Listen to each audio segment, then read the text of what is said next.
Got my man Stretch, BUDDAH Stretch in the building. The man himself, Flatbush, what up? Pop, what's good? Buddha Stretch, I'm what's here, man. good? I'm here. I'm just trying to get my volume up, everything. You know me. Buddha Stretch, how you doing, man? It's an honor and it's a pleasure, man. We live. This is Flatbush. I feel like it's an honor to have you here, my brother. Honor is mine, brother. Mm, So, honor. going, Definitely an honor, man. Sonny, you yeah, in here, boss? I'm in here, man. We live. So, We I think, live? yeah, we've been live. All right, man. Yo, We, this we we are Flatbush is in the building. Technical difficulties stepping in, but we have the legendary BUDDAH Stretch up in here. The legendary dance man. The man that hit plenty dance floors, clubs all over the world. I'm glad to have him here, finally here on We Are Flatbush. What up, I want Stretch? I want What's to add good? something to that. I want to add Oh, you something want to to add that though, something to because that? Add something to that. yeah, if I can respectfully, because I feel like I dance, right? I seen Pop do a little two step here and there. This man is an entertainer, bro. This man is an educator, right? You know what I'm saying? And it goes back. So I want to be clear with that. I could do a little two step. I could bust a little wine, but doing my research, I see the brother actually teaches dance and is into dance. I look at the history and I think like, wow, this is dope. It's not a two step right here. This is somebody that been moving and shaking for a minute. That's a How you fact. doing, bro? I'm good, man. Give thanks, man. I mean, it's still a two-step. It's just a little, we built it off the two-step and took it, a little bit up. With a two step with a clap and a spin. I got the clap and the spin too. Hey, look, as long as you got the two-step, it's a lot of motherfuckers that's doing a one-step and, it's a bit off. I'm, how my fault? How my father used to say, you got two left feet. Yeah, man. Some people just don't even got 2 feet. They just on the good foot and it's not good. That's Right, crazy. right. That's crazy. Well, so We this, I want to start it off like this, bro. Um, why do you call yourself BUDDAH Stretch? Like, I was just sitting here for the last 2 days, and I was just sitting there. Why did he call himself BUDDAH Stretch? I want to know that's that first. that's a dope combination too, by the way. Yeah. I know some Buddhas and I know some stretches, but I don't know a Buddha stretch. Well, it's Stretch was a name that came from I was at my man Professor Paul's house. Uh Ooh. and a friend of his was there. We were practicing and we were picking, our dance names. Shout out to Professor Paul and Professor P. Those are Mm. the two people that put me on to what this hip hop thing is. And so, and my man Prince D, uh, we were at Paul's house and picking names, and one dude said I stretch like a slinky when I dance, That's and dope. so Slinky. I picked Slinky at first. Mm. My partners was Prince D and Snake, so Prince D, Snake, and Slinky sounded ridiculous. So I remember what dude said. He said stretched like a slinky. So then I was like, okay, Prince D, Snake, Stretch, Mm. and then that stuck. Once I said Stretch, it was on and popping from there. And then the Buddha is because I'm a Buddhist. My pops was a Buddhist, and he Mm, introduced me to Buddhism when I was like, I say about 17, mm, and from 17 till about I say I think I was like 24, 23. I was studying and I met different people, and they educated me on different things in Buddhism. And so every time I met someone or I traveled somewhere and I learned something new, I would come back and teach my pops what I knew. And he started calling me Master Stretch. And Mm. mm. I was uncomfortable with that. So my man Khalif was like, he was there. He understood that I was, um, uncomfortable being called a master. So he said, I'm gonna call you Buddha. We're gonna call you Buddha Stretch. And I was like, okay. I kind of like that. That has a nice ring to it. So that's So, where the names come from. That's so the dope. Buddha, so the BUDDAH Stretch. That's You dope. We're going. mentioned I definitely want to get into it later on. Not now, because I know Pop yeah, got a couple of joints, but I want to get into the Buddha thing and some meditation because I'm big on meditation and I admire Buddhas and Buddhists with their mind frame and how they go about life. So I definitely want to spin back to that in a few. talk True up, Sonny. indeed. Oh, pardon me. I definitely want to spin back to that in a few.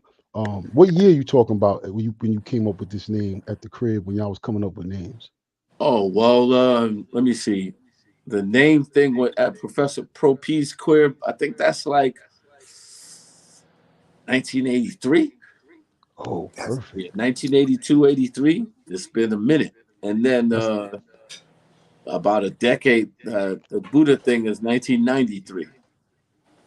mm, that's like the heart of. So this is 83. You got a lot of young people that tap in, a lot of people from all over different places. That's to me, I consider to be like one of the like almost like the heart of the beginning of hip hop. And at that time, could you explain to the people like what the b-boy scene was, what the hip hop scene was like? Because I call the hip hop the Trinity. You got Right. hip MCing, you got dancing, and you got graffiti. And people Yeah, and the always DJ. forget I about mean, some of at the those. time, that's how I learned about it. I was dancing. I was just, 1982 is when I got into high school, and I was dancing, and that's when we met my man Snake, and I didn't know that the dance was part and parcel with the DJ and the MC and the graffiti. I knew dancers, I knew DJs, I knew MCs, but I didn't know this whole thing was one thing called hip hop. And again, it's Professor Paul and Pro P, Professor P, my man Prince D's older brother. They're the ones that introduced and let me know this is all one thing. And shout out to Professor Paul.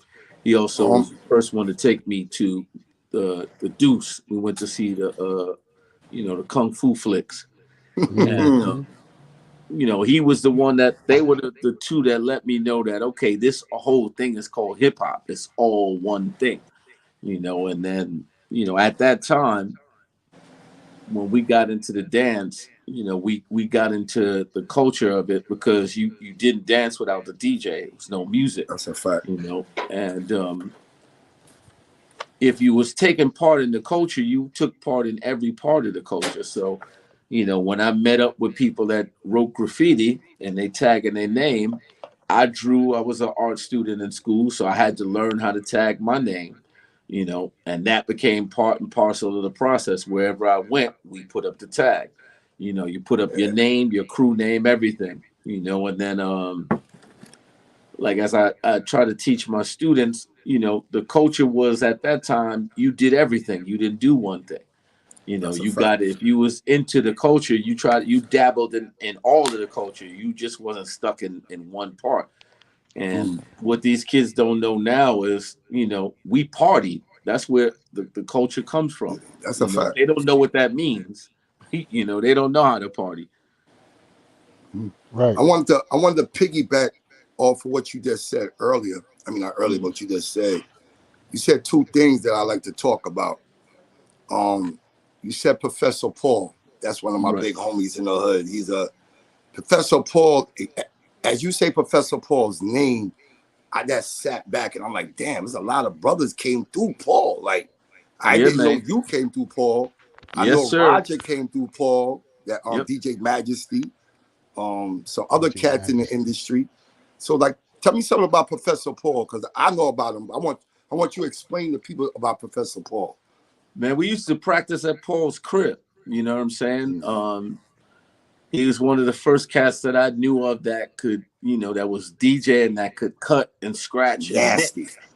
You know what I'm saying? And it's through Paul that again, he's the first person that let me know that cutting, scratching, DJing, MCing, breaking and popping and graffiti is called hip hop. He's the one that Mm. took us to the Deuce, to Mm. see the kung fu flicks. He was telling us about, the different rappers, the different DJs and educating us about the culture. And like I said, we used to practice in his crib. and his younger cousin Sean, who became an MC himself, MC Fresco. He won the Damn, Fresco. yeah, he won the DMT MC contest 1989. I remember because I was there, but I knew Sean from way back. I met him at Paul's house, and so I go all the way back that far back with him. He was the impetus. He introduced me to Clark Kent. He took me.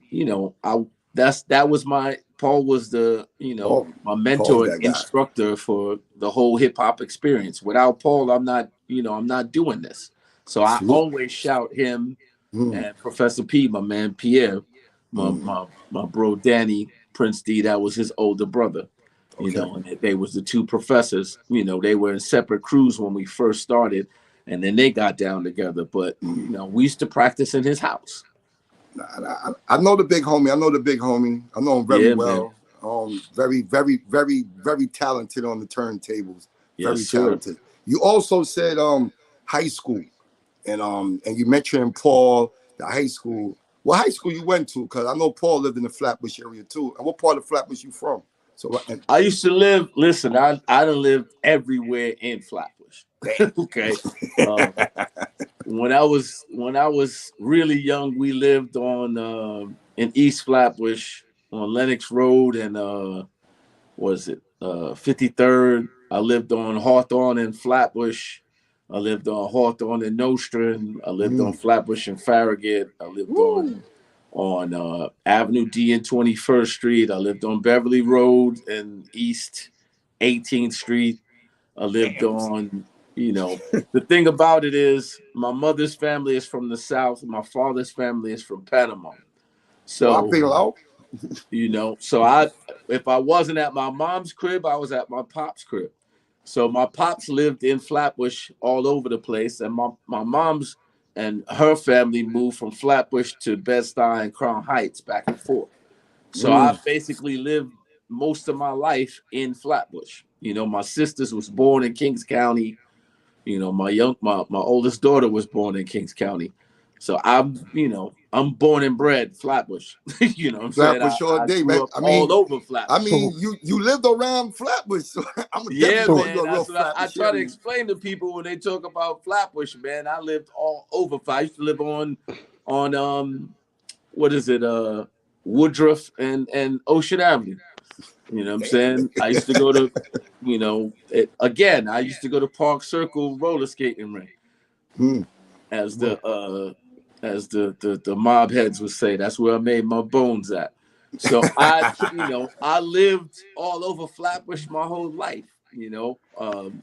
So I could never when I tell people I'm from Brooklyn, they say, "What part of Brooklyn?" The first thing come out my mouth is Flatbush. We salute that. We And salute that. We salute everybody that keep Flatbush in their mouth when they go across the world yeah, or man, any platform and anything like that. We salute them because it's no way I would ever say anything else. I tell people there's 3 spots in Brooklyn, Flatbush, Bed-Stuy, and Bushwick. Because my father, my grandmother, and them lived in my nana lived in Bushwick. My grandmother lived in East Flatbush, and my mother's family, settled in Bed-Stuy. But we lived in Flatbush, my whole life. Like my aunt lived on what is that? Avenue D and Bedford Avenue. You know what I'm saying? Okay. So I used to the reason I went to South Shore High School. I went to Roy H. Mann Junior High School. The reason I got to go to those schools because my mom's used my aunt's address on Avenue D and Bedford for me to get bused to school. So I literally used to take the bus down from Hawthorne to in the morning to my aunt's crib to catch the yellow bus to go all the way out to fucking Roy H. Mann. And that Now, was I what went year you from there talking about? well, actually, I'm tripping. I went to PS 312 first, then Roy H. Mann Junior High School, then South Shore, So let and me that's so all let me because I lived in Flatbush. so let That's me what's ask up. you this, because you said you started high school in '82, you said? Yeah, My first year of Okay, high school. and being from Flatbush, we speak to a lot of people. And I think people underestimate the Flatbush influence. Kango Kid, to Bus, to Spliff Star, to I mean, who else we spoke to? Pop? I mean, so many people that Sadat X, there's so many people that's come from Professor Pro P, all these different people. Paint a picture for me because a lot of people think West Indian, a lot of people think dance hall, but with this type of hip hop from you, from DJs, from MCs, what was the picture? What was the vibe in Flatbush, hip hop wise, in '83? Because that was a pivotal time. I think Run Well, DMC listen, came man, out in '83. I try to explain to people like, you know, dancehall, soca, all of that is the backdrop in Flatbush because it's Caribbean, but Right. it's hip hop as well because they talk about hip hop starts in the Bronx and all of that, and that's great. But it's way more people in Brooklyn than it was in the Bronx, and Right. so you could go anywhere in Brooklyn and there's a block party and there's hip hop playing. Grandmaster Mm. Flowers is from Flatbush. Ooh. That's the first time I saw, at least that's what I was told. The first time I saw Grandmaster Flowers was in 1992 Park in 1981 or 82. Damn. And I didn't even know who he was at the time. My cousin told me years later that was Grandmaster Flowers. So hip hop was prevalent anywhere you went in Flatbush. If you went to a block party, you're gonna hear reggae, soca, dancehall, whatever, but you're gonna hear hip hop as well. And by the time you get to 82, Planet Rock is the biggest record on earth. Yeah. And Planet it's Rock. playing on every corner in every hood in the city. We used to go from block party to block party, and that's how I met other dancers and MCs and DJs and all of that. From traveling from block party to block party, and then when I was in high school, we used to cut out of school and go to different schools to battle heads. And dancing? Yep, used I to mean, go to break different. dancing, like break dancing type stuff? Yeah, man, we had a whole Yeah. crew. Shout out to my original first crew, Grand Floor Wizards. We used to practice at the Triangle right there before you get to the junction. What? We used to practice right there, and What? we had a crew called Grand Floor Wizards, and That's a we was dope all name. in the same high school, and some of us lived in Flatbush in the same hood, and then we would meet up in the school, and then travel to another school. Like went to Canarsie, we went all the way out to my sister's school in Fort Hamilton. We Hmm. went to Madison. We went to Midwood. We was going to every high school we could think of, that we knew how to get to, and we was going in to battle folks, and to find out what dancers were there, and what they did, who they were, where they was from, and to battle them. And that was the thing. We was coming from Flatbush deep, That's going what's all up. over. That's what's up. That's what's up right And there. I got to shout out to God Jameek because he's the first person that took me to the very first time I went to a club at 15. He took me all the way up to Broadway International in Harlem, Broadway 1983. International. Wow. You Wow. know, That's and deep. he used to take me. He took me uptown. Used to take me to East New York. That's where I met the brother Shakalak, and I met some other dancers. And he was one of the first people that I saw dance in Flatbush. Was it Okay. was it a thing where I know Broadway International, a couple of my OGs always talk about Broadway International and spots like that. Was it a thing back in the days? I was like 8 at these times, and I always looked up to the dancers. I always wanted to pop and lock. I was that little kid on the side that would try to imitate the moves while dudes was doing it. But was there? But I was only in Brooklyn because I was so young. But did Harlem cats, Bronx cats, or different cats that when you was traveling, were there different styles? Like was certain cats more head spinning and more cats over here was popping and locking, or how did that work out? Well, it depended on where you went. It was everywhere. Everybody had a little something in every hood. Like I said, we used to travel all over, and you would meet different dancers in different areas. You had but everybody was breaking and popping and all of that. It was nowhere that you could go and it wasn't prevalent. I Hmm. met heads from the Lower East Side. I met heads from Harlem, from the Bronx, from Queens, from Jersey. You know, so everywhere you went, you would, you know, you would meet somebody or somebody that knew somebody that danced. You know, and one of the places that how I started meeting was I started traveling to the city to Washington Square Park. You know, and because I met a couple of dancers. They used to talk about, yo, you need to come to the park. And I, you know, I'm from Brooklyn. I don't know what park they talking about. They talking park. I'm thinking, you know, Prospect The Park. They park. talking about, no, Washington Square Park in Manhattan. I'm like, oh, okay. I don't know nothing about that, you know, and that's in the Village. So the first time I went out there, I was tripping, like, because I was like, where the fuck am I? And, you know, it's all these strange people. You know, one of the people that told me about that, I told about the park that started hanging out more again was Professor Paul's cousin, Fresco, Sean. He started going, you know, and I couldn't go at one point. Because the funny shit is, I remember we went for the Beat Street audition in 1983. We went straight, met in the morning in high school, went straight to Manhattan to the Roxy. We was one of the first groups on the line to get in. And we went to the Beat Street audition, and then I went with Professor Paul, Professor P, and a bunch of other people. We went to some college upstate or some shit after that. And we went on a Friday and came home on a Sunday. Now, mind you, I'm 15 years old. I ain't supposed to break nights, much less break Your weekends. mama looking for you, boy. So my mom's was like, you ain't leaving this house for the next month. So that was also the time that I first started going to the park. So while the time that I was stuck in the crib, you know, Sean was going to the park and he was telling me, yo, this cat and this cat and this. So as soon as I could get out the house, I started going to the city regularly, you know, and then I went to the Roxy, broke night again. My mom's just like, you can't go out again. Then finally she just realized, like, I can't keep you in the house. So just, you know, let me know when you going out somewhere and check in. And then that was my free pass. After that, I was gone. I was never in the house. You So know, when I hear these kids talk about they was outside, I'm like, y'all don't know what outside is. Not at all.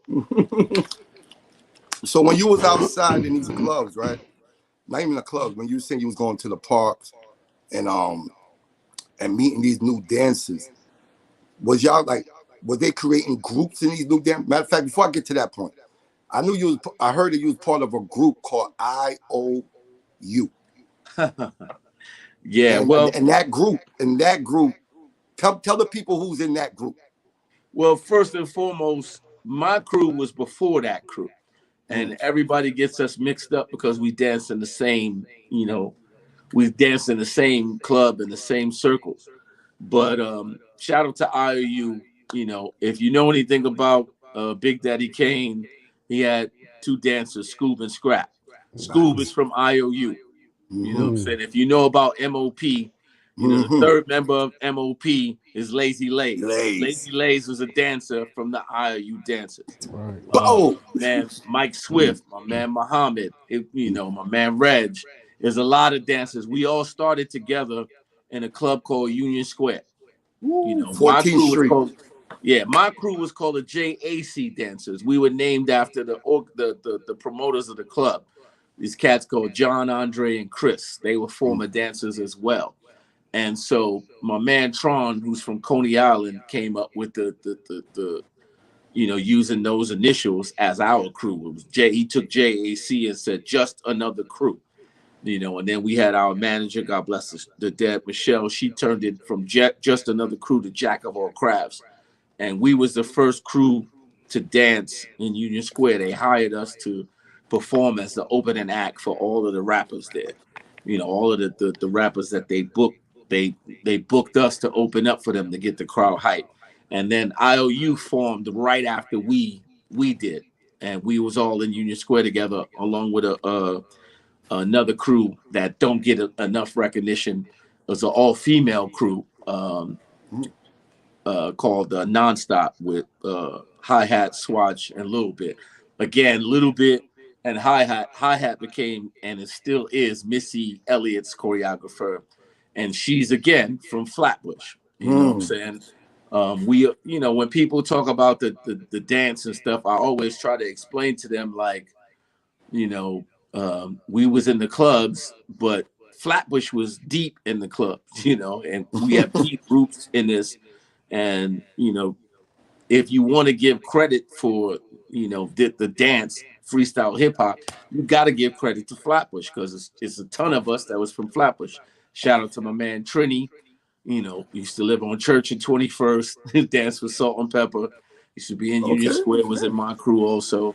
So we all danced in that club, and then that club closed, and we moved to the Latin Quarter. We danced first in the Latin Quarters, and then Paradise started managing the IOU dancers, and they started dancing in the club. And that's where the confusion comes from because everybody saw us together dancing in Union Square, and then, first us and then them dancing at Latin Quarters and assumed we was all one crew. Okay. Well, That's good. Sonny, I'm gonna let you ask this one thing. I want to ask one. It's kind of funny because in hip hop, in the music business, they got beefs with this crew, this crew. Was there any type of dancing beefs? Nah, not really, because if you had a beef with somebody, it's about the dance. You battled them. It wasn't that whole the whole thing. The thing about it early on, I will say this in the culture is you didn't talk about shit. You had to be about it. So if you said you could rhyme, you had to be able to spit on the spot. Heads was coming for you. If That's you a could fact. DJ, niggas put turntables in front of you and said, show and prove. If you said you could dance, you had to get in the cipher and show and prove. Otherwise, heads was coming at you. If you was a graffiti writer, you had to be able to tag, or you had to be able to do a throw up, which is a quick tag with the spray, with the spray can, or do a whole piece. You couldn't say you could do something and then not show and prove. That's a tenet from the nation of gods and earths. And so if you didn't like somebody in the way they did something, you stepped to them. And it wasn't about, we ain't had no internet and trolling and all that shit. You couldn't talk about it. You had to be about it. And so it wasn't no real beefs. It was like, I would say it's some heads that was jealous because they wasn't getting the light that they felt they deserved. That's about it. But it was no real beefs. Okay. I guess my question was kind of in the same vein as what Pop asked. Not necessarily about beef, but I think about the intensity of that time. You just said the gods and the earths, right? I know the gods is pretty intense. If you didn't know the knowledge and all that, you was getting beat up, or that time was a real serious time. And I heard you Universal name beatdown. Universal Beatdown downtown and all that. So I think of I think of crews, and when you say crews, first question is how big were these crews? Like 5, 6 dudes, 10 dudes, 3-man crews. Good one. Oh man, Cruz was deep. Mm. Cruz was deep. Let me put it this way: what the first crew that I was in, it was like damn near 20 of us. Okay. From the neighborhood and from because first I met heads in high school, and then we practiced in the neighborhood, and neighborhood kids was down with us. So Cruz was deep, and you used to roll with your crew because when you roll somewhere else, you going into somebody else's hood. If you ain't go deep, you might not make it back. That's a fact. I can imagine. You And know what I'm Off of saying? So if dancing we too? Off of traveling, dancing? well, that's why I we from asked Flatbush, because if we traveling to Brownsville, we gotta be deep because niggas got in to. Brownsville ain't playing. Right. That's why I asked because I think of you said Beat Street auditions. I think of Beat Street. Like I said, I was a little dude at that time, so I was really intense into these movies. And another movie I think of people probably sleep on is The Last Dragon. because Yep. he was you know why? Because I love that little kid because he was like me, walking around with the radio trying to be down, and he couldn't get Yep. down. But I always remember he was intensely sneaking in. He was beefing with Bruce Leroy. I remember in Beach Street, the dudes was in the train station. But you say it's no beef, but dudes will gobble a dude's head up in a dance, swallow it down, then regurgitate it, put it back in his face, and then other dudes, you know what I'm saying? Other dudes is pop. So nobody ever got in a beef. That says a lot about the Well, times no, that it's it not was. that heads didn't have a beef. It's that's the thing. What you talking about is a battle. So if you got beef with somebody, you step to them. If you didn't like a crew or somebody, you step to them. You called them out. You had to step to them and be like, you got to show and prove. And it's one of the things that I teach these youngsters now because they have the battles and they have what they call battles, but they dance contests. You got Mm, judges, you got a time limit, you got DJs, you got a space. If I remember, one of my first battles was in front of my door on 1384 Flatbush Avenue. Damn. That's where I lived at. I was practicing in front of my door, and this dude stepped to me right then and there and was like, "You don't know how to pop." You know what I'm saying? And then I remember, traveling to a cat's crib, ringing his bell and asking his mom could he come out. And when come to the door, I said, "You know what time it is. Come outside and get this work." You know what I'm saying? So that was a real battle. Like, that's real beef. Like, I really want to step to you. I'm going to show you like I'm better than you, and that used to happen constantly. I remember I was just talking about this recently. I had to battle this b-boy from the Lower East Side. His name was Stretch, and so he wanted to battle for the name. But I didn't break. I was popping, and he was breaking. So he's like, "I got my popper and my crew. He'll battle you, and then I'll battle whoever you got in your crew that break." And so, you know, un he didn't know that I already battled his best popper and beat him. So he brought another cat and I smoked him too. So then when he said he wanted to battle who I had, and when I told him it's powerful from Flatbush, he ain't want no smoke. He never showed up for that battle. And Damn, so bro. that's describe how I kept the name. describe popping and breaking though for the people who don't know. Well, popping is up top. Popping is flexing your muscles to the music, and breaking is more athletic, I will say. And you Floor got to work, spin. flips. You got to be able to have footwork. You Okay. you know you got what's called power, like windmills, head spins. And now these kids Mm. are doing air flares and all this other stuff. But they're two entirely different dances. Breaking is from New York. Popping is from the West Coast, from L.A. Really? I didn't know that. Mm. Yeah. Yeah, yeah. So Yeah. so Locking, at popping. 80, so at 83, so you say if one came from LA, is 83, let's say 84, that means LA hip hop scene was the same way on the streets, graffiti, the DJ, because we Well, didn't really no, hear from you LA. got to realize that LA had an entirely different scene that was separate. What happened on the West Coast is they didn't have what we had at first. Like, they had their own scene with in the 70s it was locking, and then in the early 80s it was popping. And then they got breaking from us and we got popping from them, and that's how the shit merged.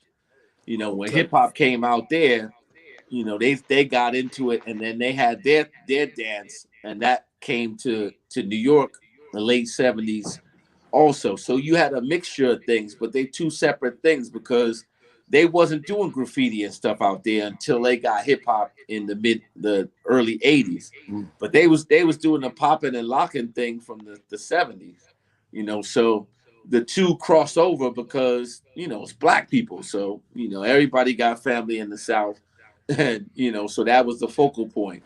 You would meet. The first time I saw somebody, like I said earlier, the first person that I saw do the dance that I saw on Soul Train, which was popping, was the guard Jameek, but his name was Dr. Jam at the time, and he was at a party that I saw on again where my aunt lived next door on Avenue D and Bedford, and then I met him. I saw him dance. That was like 79, 80. And then I met him a couple of years later when I started dancing.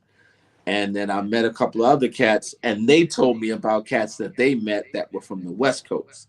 And that's how they got into the dance. The same thing. They saw the dance on Soul Train, or they met somebody from the South who knew somebody from the West, and that's where they learned to dance from.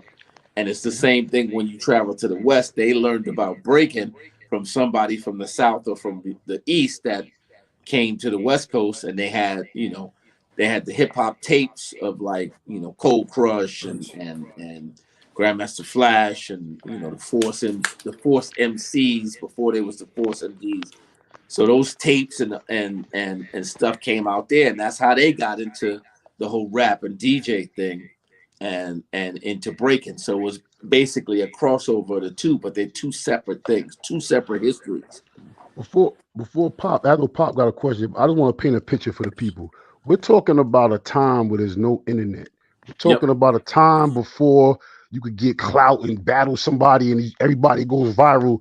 So we're talking about West Coast, East Coast.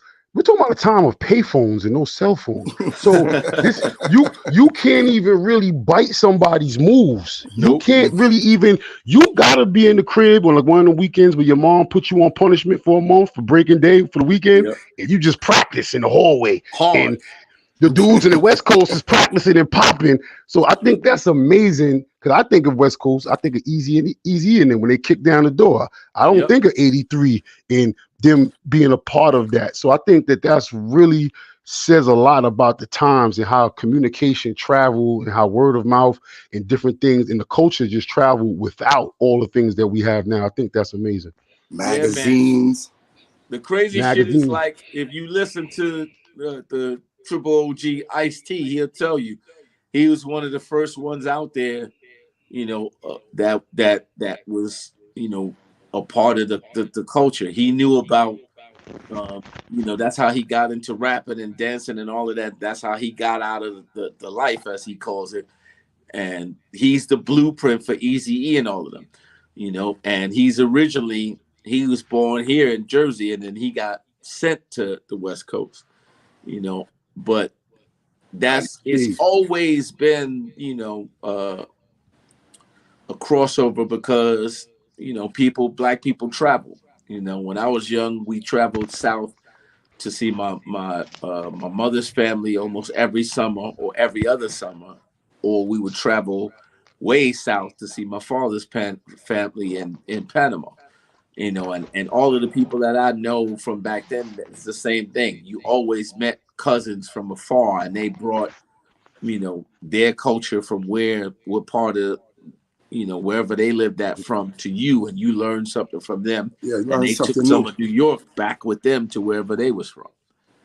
That's true. That's true. You go down south. I mean, you go to some other. When you go to somebody else's state, they say do what do what they do. You know what I mean? You learn something different. You know what I mean? Yep. Um, Yeah. let me ask you about. I'm about to stick on this little. Then I'm gonna switch to something else. But let me ask you about some crews. Cause I heard you talk about the dancing in a lot of crews. But name some of the crews that was out. Like like the Mop Top, like MO, like your crew. Like now I might say MOP, and people might think MOP, but we talking about your dance crew, Mop Top. So let the people know about Mop Top and know about the other crews like Jiggy, IBM, and all of them. Well, that's what I'm saying. When we started originally, this is before Mob Top, we was the JAC dancers, and then you had the IOU dancers, you had Nonstop, then you had IBM, you had what you call it, SOS. They danced with Grand Nubian, Grand Poobah. Shout out to our Truth and Talim. You had again Nonstop. They was the first all female group. You had a crew from an all female crew from Harlem called the Gucci Girls. Mm. If you see what is it, Guy's video for the song Groove Me, they got Mm-hmm. on Dapper Dan outfits that say Gucci Girls, and they dancing all throughout that video.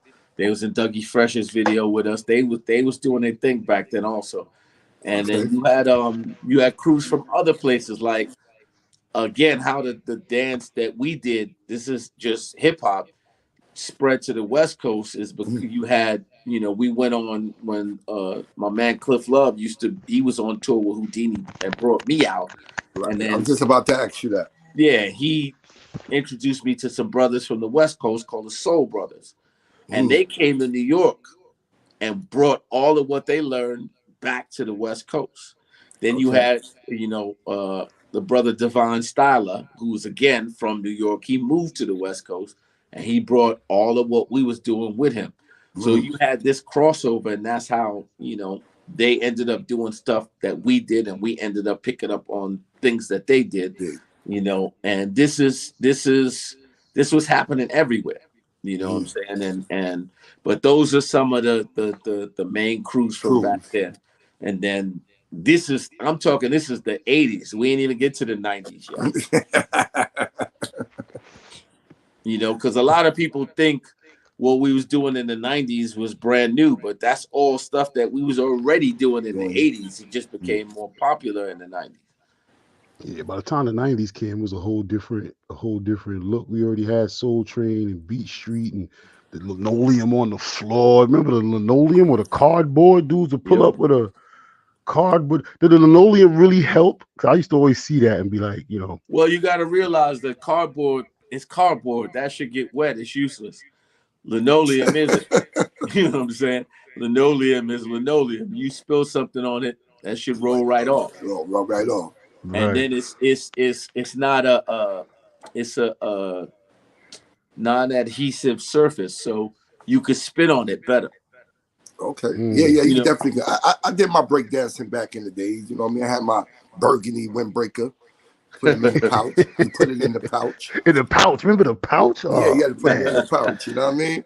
So, Wow. Stretch. Let me ask you. So, with all this dancing that you dancing with all these crews from the clubs back in the days and from the parks and knocking on niggas' doors, where was the entrance for you to step into the music business and start going into people's videos and going on tours?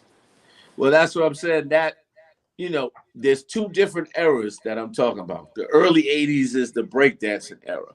Right. And then the mid to late '80s, that's over with. Now you got what we call the golden era, and That's a that's what we fact. do with hip hop. We're not Hip spinning hop. on our backs and on our heads no more. We doing the WAP, we doing the Running Man, The we doing rooftop. that shit in the clubs with the girls, and that happened. As I said, we danced in Union Square Latin Quarters, and because we was dancing in the club, these two clubs, like, we opened up for the rappers. So when we was in Union Square, that's the first time Will Smith, Jazzy Jeff and the Fresh Prince, their first performance in New York, Union Square. Eric B and Rakim, Union Square. Grand Poobah, before Brand Nubians, he was in a crew called Masters of Ceremony. That's Mm-hmm. facts. Facts. They performed. That's Union Square. Just Ice, Union Union Square. Square. KRS BDP, The One. Bridge is Over, South Bronx. That's Union Union Square, Latin Square. Quarters. So all of these places, you see in these new, legendary now, but this is where they started. And they saw us dance. And so that became like, oh, we need some kind of show like that. They get the party popping.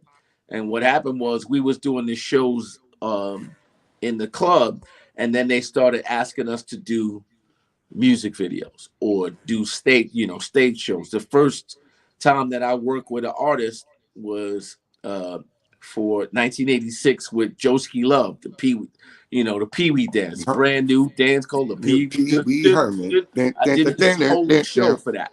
That was my first job, Woo. outside of dancing in the club. That's my first choreography job, and then we did Eric B for President, but they never released the video. But we Mm. got hired because they saw us perform in Union Square. And Mm. then the same thing we did live at Union Square. The Bridge is Over with KRS-One and BDP. God bless the dead for Scott LaRock. And long story short, that became the outgrowth for the dance. Later on at Latin Quarters, that's how IOU was in Salt and Pepper's video for Tramp. You know, then Nonstop is in all the Kid and Plays videos, and then my man Trini, he does Push It, and he's on tour with Salt and Pepper, and then Scoob goes and he joins Big Daddy Kane, and now you seeing him, you know, with Kane, ain't no half stepping and all, and he got scrapped. So the dance took off because they saw us performing in the clubs, and they saw the response from the dance had on the audience. And then prior to all of what I just said, I mean, not prior to, but prior to, you know, all the other crews that had dancers, the first ones that did it was Houdini. You know, they had, you know, breaking and popping and for the Fresh Fest and all of that. And then they got hip hop with me and my man Cliff. You know, Cliff pulled me and he had saw our performance at Union Square, and he told Jalil, yo, you gotta get, you know, this in your show. And so Jalil listened to him and they brought me out, and then we blew up from that way. From that, I went on tour with them in 1987 for the Def Jam tour. And then everybody after that got dancers. 88, 89, 90. Now you have every rap group or R&B group or whatever, they got backup dancers. And that's all from Houdini. So look, go ahead, Pop. talk, son. What I heard you say a couple of songs that get me hyped, man. The Bridge is Over, a couple of joints. I feel like dancing right now. My 3 left feet. But if you could give me like 3 songs, like just to give me an idea what your style was and how you move, that if you hear it, like your whole crew know that you about to black out on the dance floor. Like give me a song, give me 3 beats that was like your kind of beat. Because Tramp was slow, but you could get busy to Tramp, but then Set It Off by Kane was kind of fast. So what was your style? Okay, easy. The first one I'll tell you is Eric B. and Rakim. I know you got soul. I know you got soul. You know, Got it's it. been a long time. I should have left you without a strong rhyme. Come on. If you played that in any club in New York City or the tri-state area, everybody and their grandmama know what's coming. And they want a piece of that. You had I'll take you back, especially for Brooklyn. You had Stetson Sonic. When that Brooklyn came on in Latin quarters of Union Square, everybody lost it from the drum roll. Bam, boom, boom, bam, bam, bam. You know, that was crazy. And then you had it's a bunch of songs that, you know, inspired the dance. You had Dougie Fresh and Slick Rick, the show. Whenever that came on, everybody did the happy feet. You had B Fats, you know, Whop It. That came on, everybody did the WAP. You had, you know, you said Kane, but before Kane did Set It Off, he had Ain't No Half Step. You had Nobody Beats the Biz. Whenever that dropped, God bless the dead. Shout out to Biz Markie. Yeah, that was another You know, beat. when Nobody Beat the Biz came on, you know, it was crazy. And then you had whatchamacallit, what is it? It's so many songs from that era that, you know, set it off. You had Raw Bass, It Takes Two. Yeah, that was crazy. If you played, you know, as soon as that boom, whoo, yeah, that, I mean, everybody and their mama is moving, their grandmama is moving. It's no way you can't dance when that song came on. You cleaning the floor with that. To this day. Yeah, to this day. You know what I'm saying? No, but Stretch, you be cleaning the floor when you hear these types of records, right? You be sliding all over the floor. Oh man, listen, I'm cleaning the floor, I'm dancing, I'm battling everything moving, I'm dancing with every girl in the club. That was the whole point of the dance, was to meet ladies. You know, the whole battling thing, that was fun for the breakdancing thing. But when we got to the clubs, I'm going to the club to dance with the ladies. You know, I'm going to the club to get as many numbers as I can. You know, as soon as I hit the floor, I'm dancing with one. I see another one, I'm dancing with her. I see another 2. I'm jumping in the cypher with the ladies. The battle thing, I don't care about that unless the ladies looking at somebody else dance, and I got to show them that, nah, I'm better than Duke. So wait a minute. So you telling me it's safe to say that if you was a wicked dancer, a nice dancer, how you want to call it, you was bagging the women just because of your dance skills? Listen, I son, can imagine. the thugs was around us because we brought all the women to the dance floor. What I can the? see that. I can see that We for brought sure, though. all the women to the dance floor. So the hardest heads, hardest niggas in the club would be like this up against the bar or whatever. As soon as the beat drop and we on the floor, them niggas is right by us because all the ladies is where we at. That was Mm. the whole thing. That's the, we went to dance and to meet the ladies. And you meet people. I remember dudes be like, yo, I'm fucking with y'all dancing niggas because y'all get all the bitches. Because that was the thing. If you dance, you ain't, I'm not dancing with dudes. I'm dancing for the girls. Right, That's a fact. And then the right. dudes want to be around me and my crew because all of the girls is around me and my crew. Well, so let me ask you, hold on. So let me ask you another thing then. With all that dancing, y'all bagging all these girls and everybody standing. But even before they get to that, the fashion, y'all wearing these nice clothes and scraping the floor with it. You know what I mean? Like, Nah, what kind not of at all. fashion y'all was into Not back at Dudes then? have all. sweatsuits. Nah, listen. This is what people don't understand. When you talk about the whole backpack era, they Mm, don't understand where that comes from. That comes from the dancers. okay. First of all, you didn't go to the club with something nice on and slide across the floor. That breakdance shit was over with. If you had on something nice, you danced, you didn't mess up. You brought something to dance in if you was going to do all of that. That's where the Mm, whole backpack thing came from.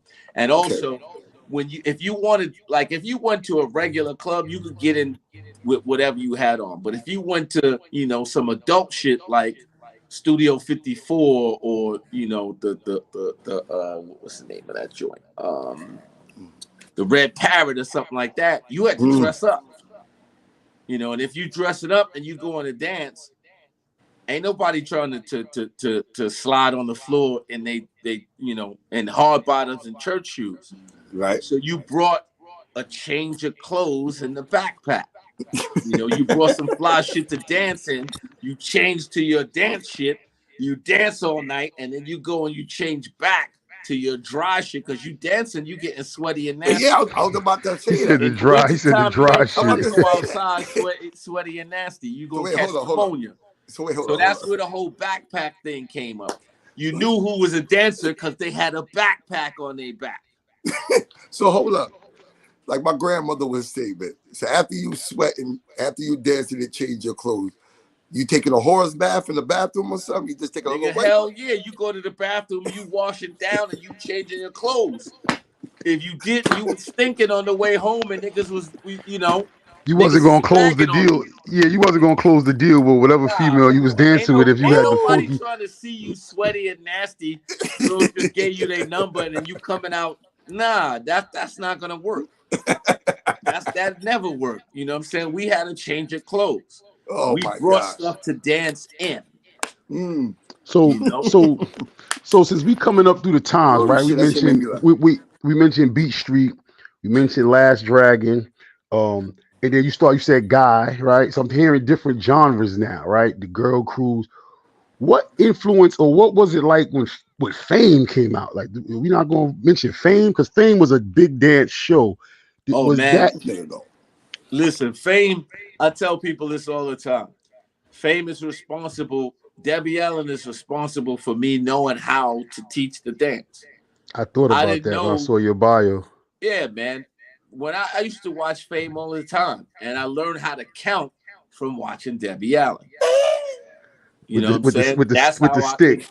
I learned how to count, because we young kids, we don't know how to count. We don't even know that Right. there are counts. Is We it the just same dancing. count?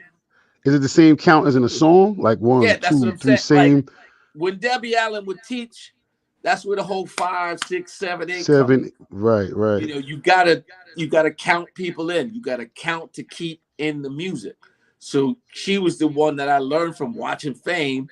She's tapping the The cane to stick. keep the Yeah. time to make sure Mm. that you on beat. So that's how I learned how to count. And again, that's early '80s when Fame was coming on, and everybody was watching that.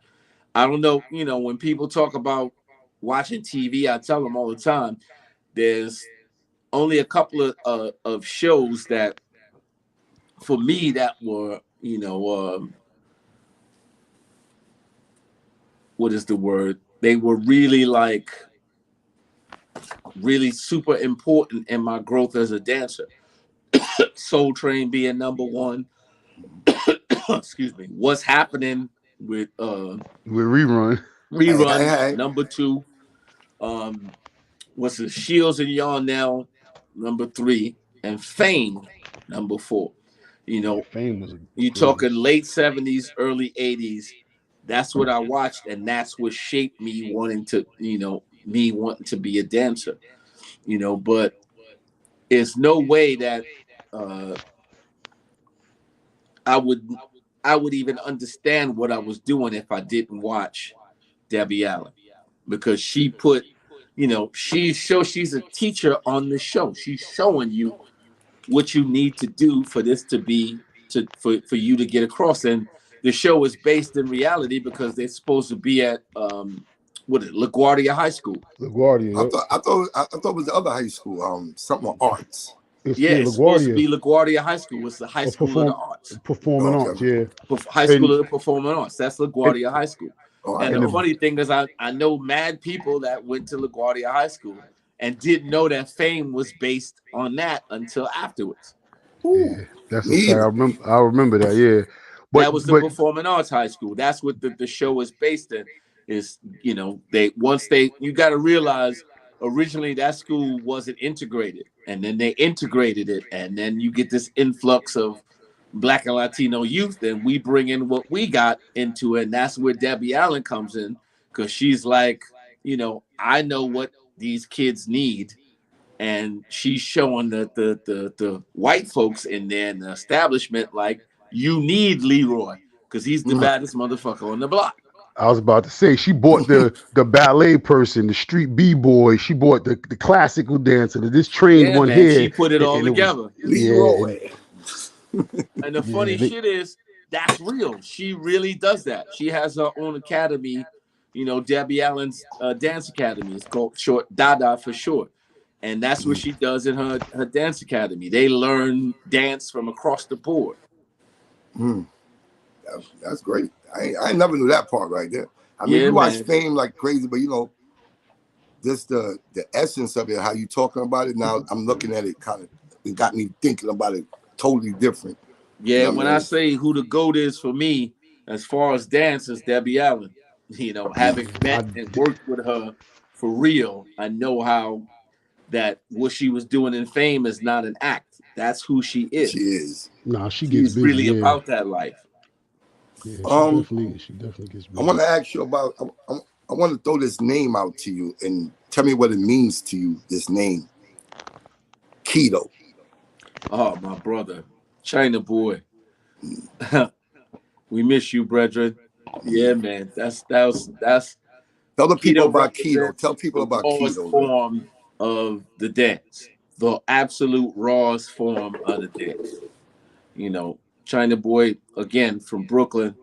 You know, love and loyalty. Shout out to my brother. He was low life for he was about that life before people even knew that life. But he was one of the rawest cats. When I met him, he was really young. He's a few years younger than I am, but he was always raw and he was always real. When you was around him, when he danced, it was amazing every time because he had a no nonsense approach to the dance. He did whatever he felt. That's a He fact. he didn't think about what he was doing. He just did it. And then you thought about what the fuck is this nigga on? For real. For real. For That's how real. that's I try to explain to these kids now, like that's how it was. You needed to be around people that just they dance from the heart, not from the head. And when you dance from the heart, you really showing who you are and what you about, as opposed to putting on a show. A show is, meant to entertain. The dance is meant to communicate. That's a fact. That's a fact. I mean, Keto was, I used to watch him dance with my other guy, my friend, my brother, Pran Slow. And I used to go by the crib and see them dancing on the steps and dancing in Yeah, man. clubs. I'd be like, yo, this dude is this.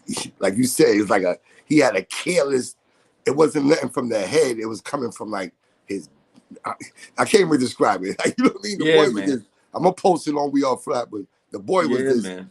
And he was also in Mariah Carey video, was that Sunshine or something like that, if I'm right? No, it's called Dream Lover. Dream Lover, right. You Yeah, know what I man. mean? It's 30th Yep. anniversary of that video this year.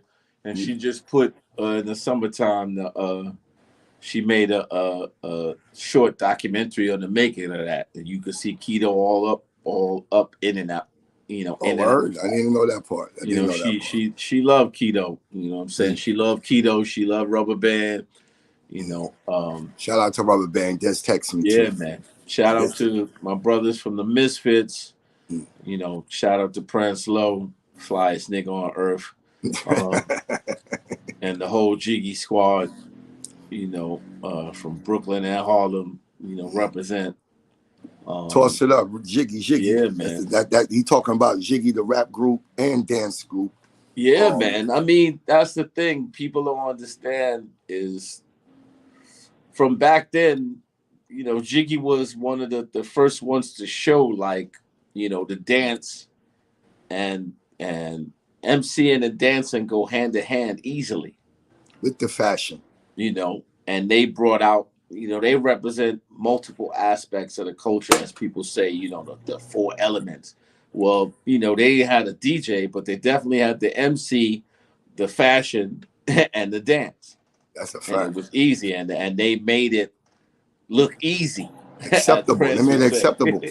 They made it very acceptable. Look easy. And here we go 30 years later, and what they was rocking then, people is struggling to find that gear now and paying top dollar to look like that now. When that's a fact. Like that. Matter of fact, I don't know if P want me, but I know I ain't gonna say it, but I know P got his gear in some movies. Yeah. Prince got some of his gear in movies. People taking his clothes and wearing in movies. Well, because he's an icon for the for the low life. Forget about it. Like I know people. And I know people in 7, 8 different countries that they know about low life from Prance and Keto. That's deep. What I'm saying? They watched the documentary we did. I mean, please, it's a whole contingent of heads, especially in Japan and Korea. Them heads is low life. They really about that, and the whole background of that is from them seeing Prince. That's a fact. I mean, it's well documented. Keto. It's well documented. Yeah, man. It's well documented. So since you're talking about all of that right there, you just talked about a whole bunch of names right there, like from all the people in the clubs and Mariah Carey and all them people. How you got introduced to Mariah Carey and all these type of people? I know you say you went on tour and all of that, but I also heard it was a documentary called The Wrecking Crew, if I'm correct? No, Wrecking Shop. Wrecking Shop, okay, correct me. The director of that, okay, everybody know about Method Man and Mary, right? You're All I Need. Right. Seen that music video, right? Correct. The director of the documentaries we did, she directed that video. Her name is Diane Martell. And what happened was we met her. She was doing originally a documentary about the club nightlife. And she was filming about the DJs and all the house music and the Vulgars and the gay nightlife. And so she was going to all of these clubs and she was filming them.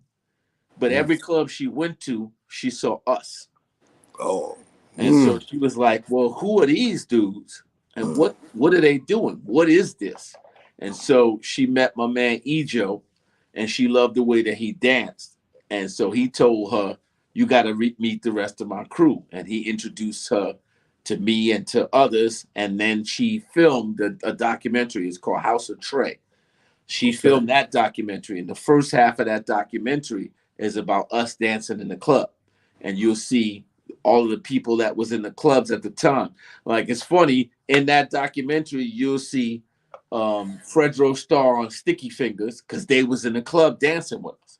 Ooh, I'm glad you brought that up. I heard they was dancers too. Yeah, so can man, you they was confirm dancers. Fedro and Sticky was dancers too? Yeah, man, and they that was Keto's fam, so they was in the clubs with us.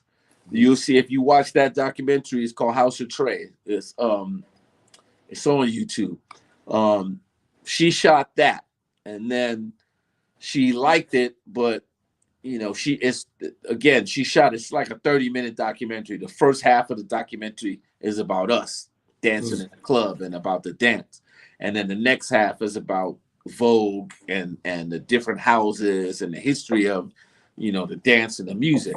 So she figured, she loved the part that she did with us, so she said, I want to do a documentary just about y'all. And in between those two documentaries, we worked with her doing music videos and different other things. And it was her who introduced us to Mariah. Okay. Mariah had hired her, or her company had hired her to work with her about the dance because she needed to learn how to perform. And she told her, you need to dance with these motherfuckers. If you really want to learn how to dance, you need these people around you. And so that hook up in unison between, the street dance and her happened because of Diane Martell. That's what's up. That's what's up. And then, she actually one of her first performances, I think, was the MTV Music Awards in 1991. And she had the Misfits and my man Henry, dancing for her for that show. And then afterwards, they hired me to dance with my man Link for her. We did was Arsenio Hall, and we did Soul Train. And then they hired me as the choreographer, and the first video that I did with her was Dream Lover, where we was all in the video, and she featured us dancing in the field. That's the first time that's her first crossover like hip hop record. Oh, so it's safe to say that y'all crew was the first one to give Mariah that hip hop look or that urban look. Oh yeah. I mean, if you look again, she has the making of the 30th anniversary special, the making of Dream Lover. She gives us our flowers in that, because she had this song, and she, it was her first thing of, mixing that her pop singing with some hip hop stuff. And she came straight through, again, the director of that video, that was her first big video that she directed, is Diane Martell. She did the documentaries, and because she introduced Mariah and got us, Mariah gave her first shot to direct, and that was her first video that she directed. And once she directed that video, she started directing mad other videos, and she started getting hired as a director. And Mariah is who started it. And then she looked to us, Diane and Mariah. We brought, the whole culture with us. Right, y'all brought that we flavor, brought the streets to her. New flavor. That's how she got involved in the whole hip hop thing, and that spawned from Dream Lover to Fantasy, where she got Old Dirty Bastard, and then Honey, and she got Diddy and the Locks, and so it was always. We ain't gonna worry about all of that. We're gonna worry about how it started, and it started because of us, And she gives us our flowers.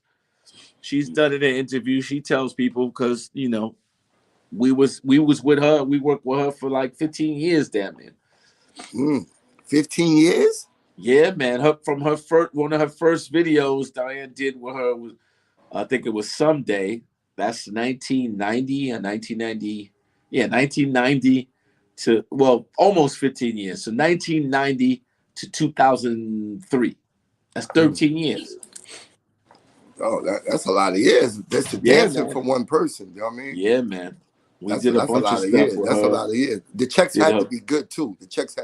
Oh, listen.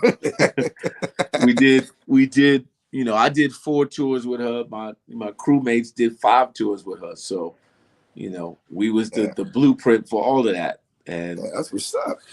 That's what's up. So let me ask you about this movie called Strictly Biz. How did that work out? How you got up in there?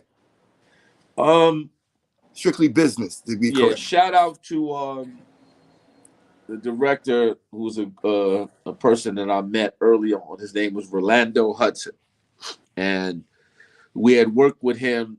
The first time I had met him, he directed Houdini's videos. Okay.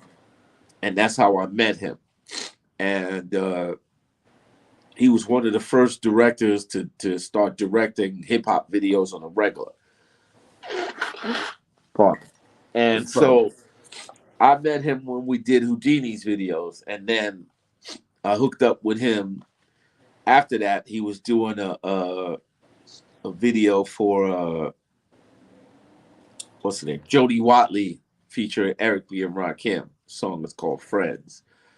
And then he was doing another video for Diana Ross. Long story short, we worked with him on multiple videos, and then he got hired to direct a movie. And once he got hired to direct the movie, he was like, okay, I want y'all to be a part of this. And the crazy thing was they hired him to direct the movie, but then he got fired and they brought in another director. But we were still on the staff and they loved us. And so they kept us for the dance scene.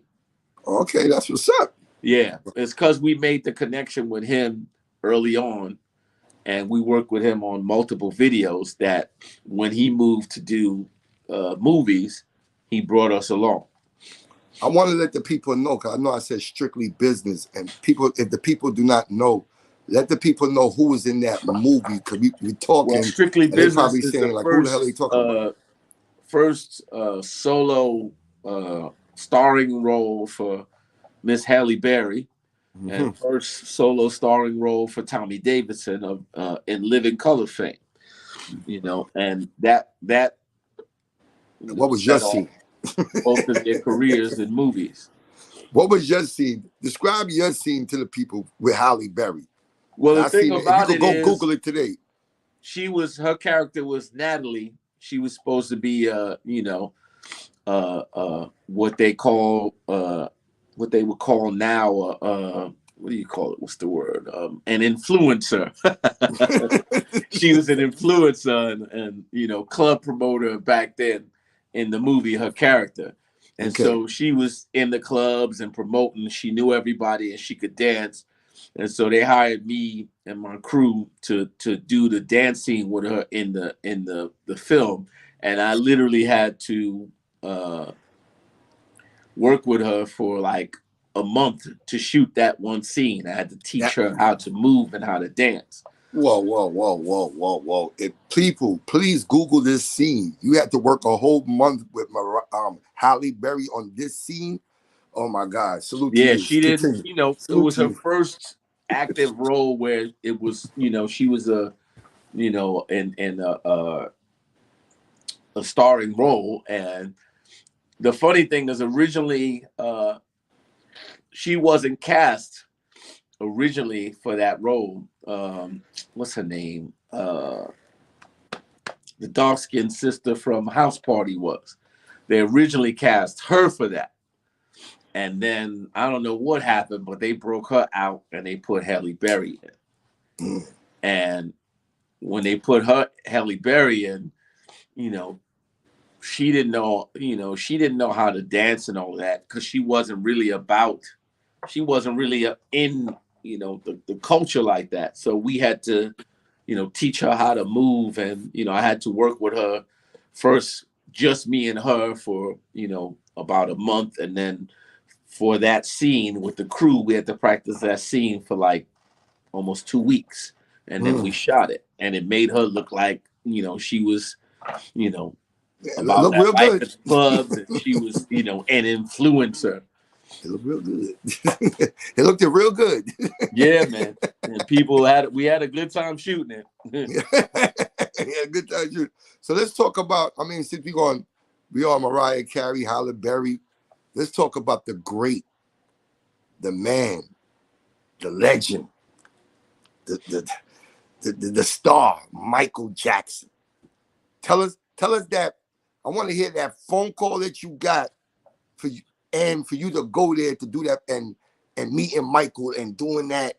Remember the time video, choreography, that video. Hope I said that right. Yeah, man.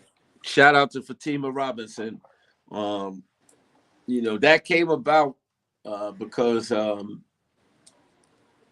what happened was I met Fatima and her partner at the time. Shout out to Tish. I met them through my partner, my man, Henry Link. He had worked with them. Shout out to Rich Nice. He had worked with them, a year or so prior. So they were in town. I think they was working with Bobby Brown at the time. Okay. And I met them at Daddy's house, Puffy's party. And so long story short, we got to meet then, and then we went down to Atlanta. She was flying back to Atlanta because she was, again, working with Bobby Brown, and I was going down there for this thing called Jack the Rapper. And, I remember that. So, yeah, we went down, we met, we talked down there. Long story short, I got called to do, I think it was the Billboard Music Awards. They wanted me to do the choreography for that, I think it was for LL Cool J. And at the time, I was working with Dougie Fresh. Shout out to Doug. He was signed to MC Hammer's label. And so shout out to MC Hammer also. I was working with him, and we was on the West Coast in Oakland, not Oakland, what is the name of it? Fremont. It's a suburb of San Francisco, Oakland, where Hammer had his big complex. Long story short, we working there. I get the call. I'm working with Doug and MC Hammer. I get the call to do LL Cool J, and I can't do it because I'm already working. So they asked me, could I recommend someone in Los Angeles? So I knew Fatima was, living in she's from LA, and she was in LA at the time. So I recommended them, to use her, and gave them her information that I had. So long story short, they called her. She did the gig. She called me to thank me, and she was telling me I should come to LA, and, because Michael Jackson's having auditions, and I was like, that's cool. But, I don't want to audition for Michael Jackson. I don't want to dance. I don't want to I did the background dancer thing already. I want to choreograph for Michael Jackson. So we laughed because she thought I was crazy, because she's like, you could go on tour with Michael Jackson, you can make all of this and blah, blah, blah. And in my head, I was like, yeah, that's all well and good. I did that. I've been on tour, I've flown, to this side of the planet and that side without Michael Jackson. So that's not special to me. What was special to me in my mind was I get to choreograph for Michael Jackson. And that's what I told her. So we had this conversation, and literally a month later, we're shooting a video with Dougie Fresh called Bustin' Out. And this is pre-cell phones. Niggas don't have cell phones yet. We got beepers. And, I get... Pagers. Yeah, we got pagers. And so, I get a beat from her, 911. And I'm on the set. We shooting a video right in the city at, on 34th Street. I can't remember the damn ballroom. But long story, we shooting a video there, and I get a beat 911 from her. So I recognize the number. So we take a break from the, we doing rehearsal or whatever. I run up to the phone booth, pick up the phone and call. I call her. She tell me, guess what? We're getting ready to do Michael Jackson. I'm like, get the fuck out of here. I'm like, I ain't got time for games. Yeah, you ain't got no time for no bullshit. Yeah, I got time for the bullshit. Just stop playing with my emotions. I'm like, I'm shooting a video. I'll holler at you later. Stop joking. I hang up. She called me back. She beat me back. 911, 911. I call her back. She's trying to explain to me. I'm like, yo, I don't got time to play. I know we talked about this, and, it's a good joke. I gotta go. I gotta go. You know, so then I get another 911. It's from a different number. So this time I go back to the phone and I'm calling the number. I'm ready to cut somebody out because, again, I'm working. I call the number like, yo, who this? And it's a male voice. It's like, oh, is this Stretch? Can I speak to Stretch? And I'm like, yeah, what's up, Stretch? Who's this? What's up? My name is John Singleton. I want to fly you to Los Angeles to shoot this video for Remember the Time. Fatima recommended you, and she said I needed you on this video, so I'm trying to make that happen. Now, mind you, I'm holding the phone like it was. Wait, John This can't Singleton? be true. This can't be real. I'm bugging out because I'm like, John Sing. Wait, Boys in the Hood? Like, it's real like that? Like, Singer call. He's hello. I'm like, yeah. Oh yeah, I'm trying to talk. I don't know what to say. He's like, is this the number I can reach you at? I'm like, no, this is my beeper, but here's my home number, blah, blah, blah. Give him my information. And he's like, yeah, look for a call from me soon. We're setting this up for the new year. So probably fly you out after Christmas, just before New Year's. And I'm like, oh shit, this shit is real. I hang up. This shit is real. And I'm standing there for a second, like bugging out, like this nigga just said I'm getting ready to do Michael Jackson. So he got me fucked up. I'm like, got me fucked up right now. You talking like? Yeah, and I walk back down, to the set, and my folks is all there, and they're like, yo, what happened? You kept running. You got the 911. What's going on? And they can see my face like, yo, what's wrong with you? I'm like, yo, son, we getting ready to do Michael Jackson. Like, what? And I was like, yo, that was Fatima. She called me about this. Like, they same response. Get the fuck out of here. I'm like, now nigga, John Singleton just called me. And now when I say John Singleton, heads is like, what? And so now we yelling and screaming and running around the set, like little kids in a candy store, because I told heads we about to do Michael Jackson. And that's how it came about. They called. I got booked for a flight on New Year's Day. I flew New Year's Day, 1992. I flew to LA and met up with, as I said earlier, Tish picked me up from the airport, drove to Fatima's job. She was a hairdresser at the time. She gave me the tapes that John Singleton gave her, and we drove straight to the studio. And me and Tish is in the studio, freestyling, making up stuff for the video. Then Fatima come, and she see what we do, and she add, and we start making up everything that you see in that video right then and there. January all of that 1st. Shit, all of that. January 1st, 1992. No, that shit was dope, though, man. How many days it took y'all to do that?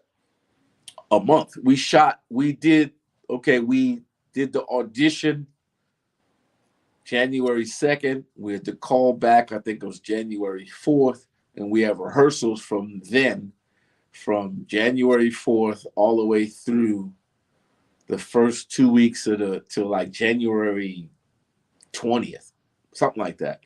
And then the shoot was like 2 weeks. So from 20th to like January 31st, we were shooting that video.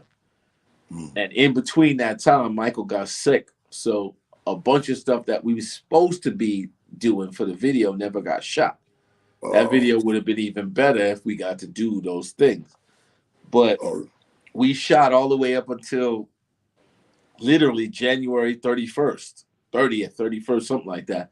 Then he edited that whole time, February 1st, and the video premiered February 2nd. So we did that whole month for that video. That's what's the up. longest video shoot I ever been on. A whole month. It was long, but it was all worth it. I mean, it's Remember the Time. I mean, so how was Michael, like even though when you were doing all this for the whole month, how it was dealing with Michael one-on-one, like to show him a move or something, like how it was? The craziest thing about Michael is he wanted to learn everything. Any little move we did, what is that called? How did you make that up? You wearing those boots, because I had on Timbs. Do they give you good balance? Are they too heavy? Are they light? Why do you dance in those boots? You got on baggy jeans. Does that give you a leg? Like, he had questions like that. Everything. Okay. He questioned everything. And I'm like, what is this nigga on? Like, why are you asking me questions? I don't know shit. You Michael Jackson. I should be asking you questions. You know, but that shows you the level of commitment that he had to his craft.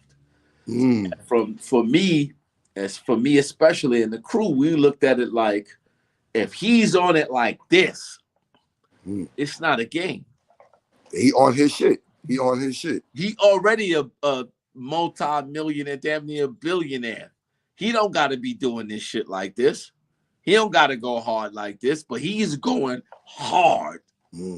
It's no excuse. It's no excuse.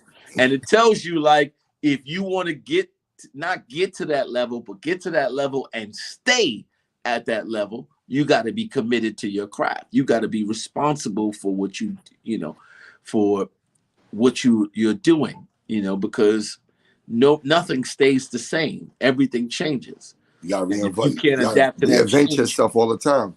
Yeah, you're not going to be able to maintain that level of success. So for me, it was like, this dude, like, I don't want to hear it, because like regular heads, like, they think, Michael Jackson. They became Michael Jackson fans from like Thriller, Motown 25. I was a Michael Jackson fan from when I was a kid. I remember the cartoon with the snake and the car and his brothers and doing the spin. And come on, man, he had a cartoon. They had the action figures. Action figures, the variety show. This is way before Thriller. Yeah, we was Jackson 5 fans before Michael. You know what I mean? Before Michael should be Jackson 5 fan. Yeah, I was Jackson 5 fan. So I wasn't a Michael Jackson fan from Thriller. Like, that was the icing on the cake. We already had the cake. Thriller was just letting niggas know, like, nah, man, I'm next level with this shit. I ain't with the Jackson 5 no more. It's all about me. So I was bugging out, like. So when you've been around Michael, like, do you ever hear Michael play, like, what kind of music Michael used to play, like, when he's around y'all? Like, did he play, the thing about he vibe it with y'all? Was he didn't play, like, he didn't listen to, he was so focused on what we was doing, he didn't play no other music. He was focused on the job at hand.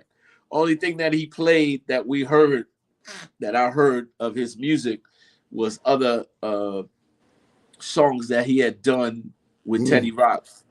Oh, okay. So I heard all of that first. The funny thing is, I first heard the songs that he did with Teddy Riley before it ever came out, because when I was working with Doug and MC Hammer, a lot of people don't remember this, but MC Hammer was trying to go at Mike with that Too Legit to Quit shit. He was? Yeah. You look back at that video, you see he got James Brown in the video, and he's talking shit. He's trying to go at Mike. And at the end of the video, he got somebody with the glove trying to do Too Legit to Quit.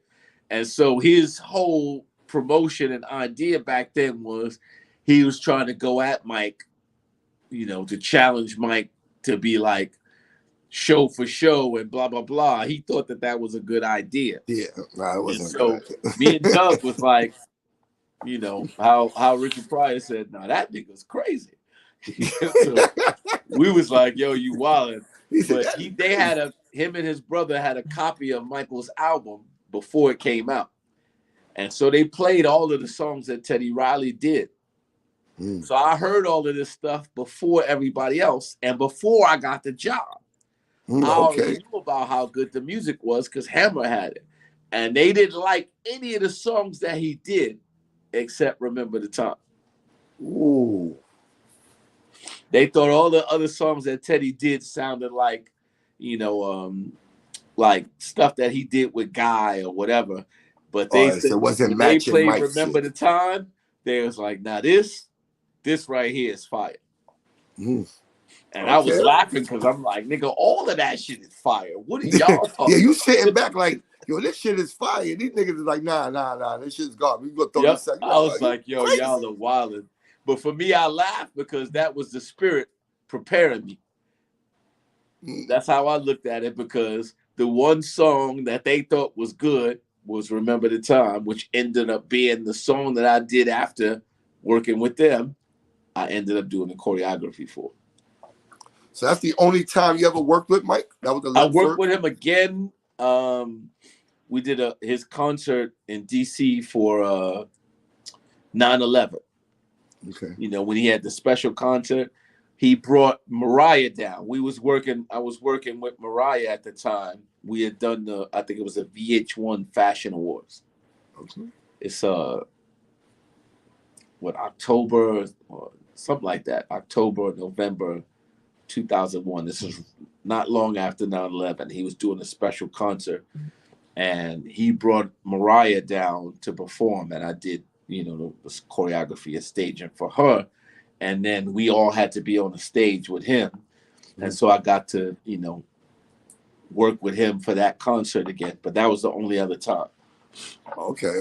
I mean, shit, one is good enough, but you got 2 times to work with the great legend. Listen, man, I one know time was I know enough for that feel me good. because I, as me and Fatima, every time we talk, we laugh. I say we made history. It's the only video that Michael Jackson is doing hip hop. Yo, say that again.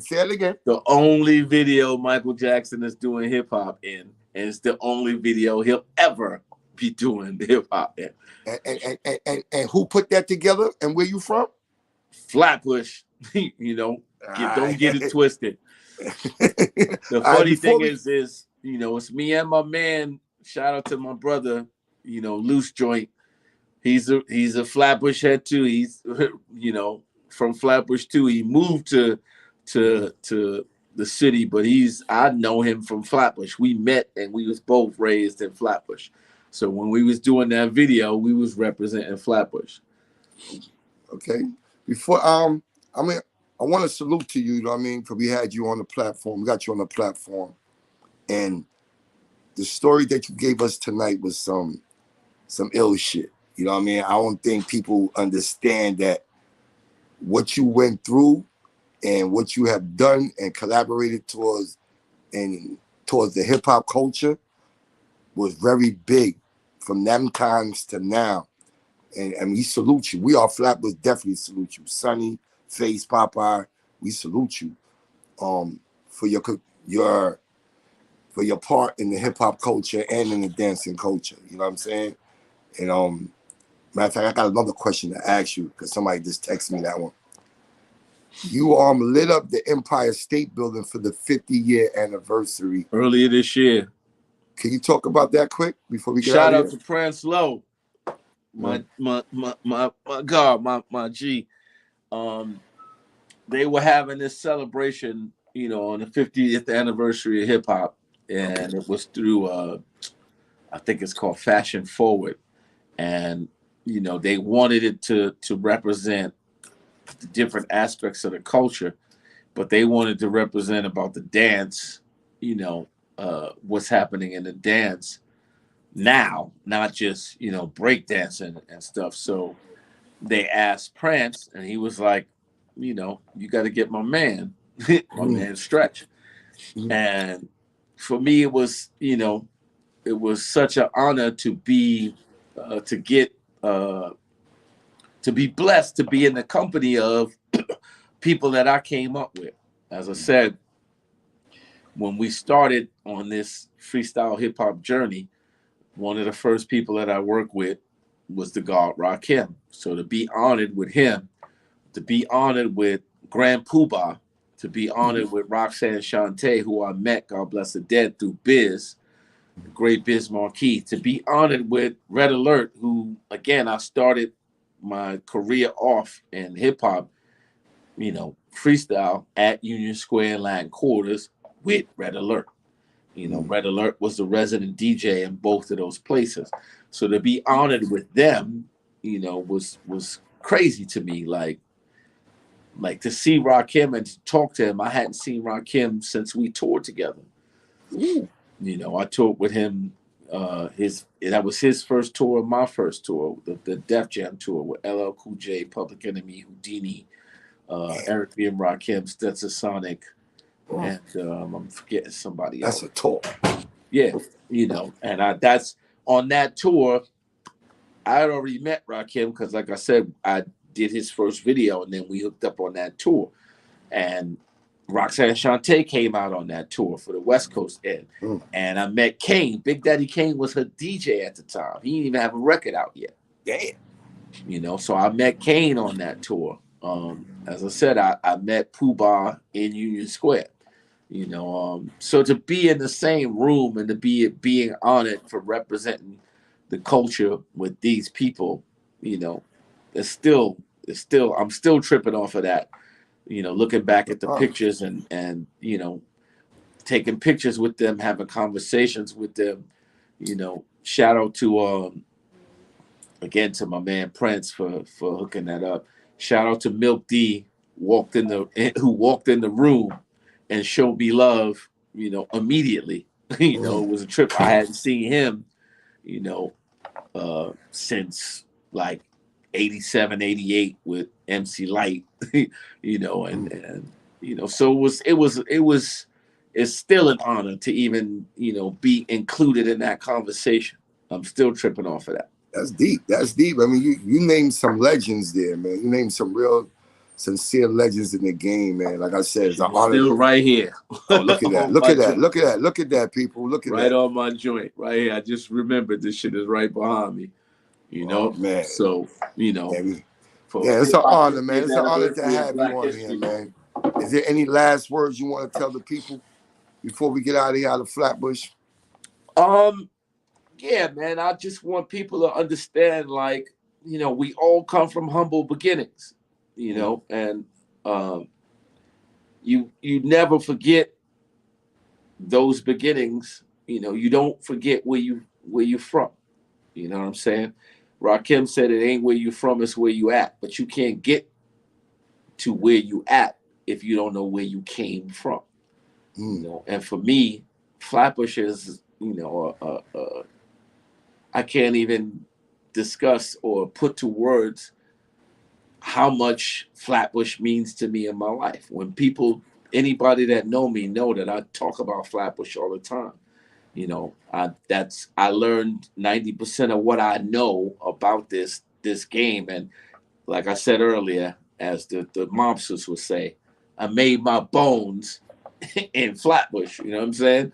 That was, I couldn't, you know, that was the launch point for me, for everything. And I'm forever grateful for that, you know, and, you know, as I said, it's not just my Caribbean side, it's my mom's side too, because her family we lived up and down Flatbush as well. So y'all lived around Flatbush, man. Yeah, man. I done lived all over Flatbush, man. I used to live on Hawthorne and Nostrand. You know, shout out to you know, Big Ill Lamac from Ill Al Scratch fame. He was one of my, you know, my good friends and dance partners, you know, when we started. And then so my Ill Al Scratch, right? My homies. Man. Big Ill Lamac. That's he from Flatbush too? He's from Flatbush. That's why I'm shouting him out. I've been trying to get at him and tell him to holler at your boy, man. Yeah, Flatbush used to live on Hawthorne and Nostrand. You know what I'm saying? Yeah, man. This is one of the great ones we got here tonight, man. This is a great convo we had. Yeah, this is a beautiful convo. This is a beautiful. I mean, I want to say one last thing, and then we got to shut it down. Who you think is the best dancer, Chris Brown or Usher? One word, man. One word. Chris Brown or Usher? Yeah. I got to give it to Chris Brown. Salute. I got to give it to Chris Brown. Listen, that boy could do multiple things. Usher could dance. You know, Usher's good, but Usher's thing is more about singing than dancing. Chris Brown is about singing and dancing. And Chris Brown come from, you know, from Harlem Shake and Light Feed, and he studied the you know, the art forms. I mean, he did his video and he included Poppin' Pete and gave him his whole own section in that video. Like, I got to give him his flowers for that because he's a student of the game. That definitely true. Thank you, man. Thank you for jumping on for We Are Flatbush, man. All day, Thank you, every man. day. And again, Thank you, shout man. I out to gotta my salute people, you. my man, Prance Low. Salute. Love and loyalty, King. You already know. Thank you, man. Thank you. Everybody, man, subscribe to the page, like the button. If you love the history, tell a friend, tell a friend. We Are Flatbush.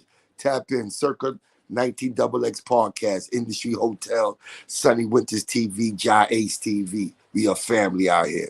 Ha! All Thank you, day, Stretch. every day. Please. I'm going to hit you up, Stretch. Be safe. 100. Thank you, man.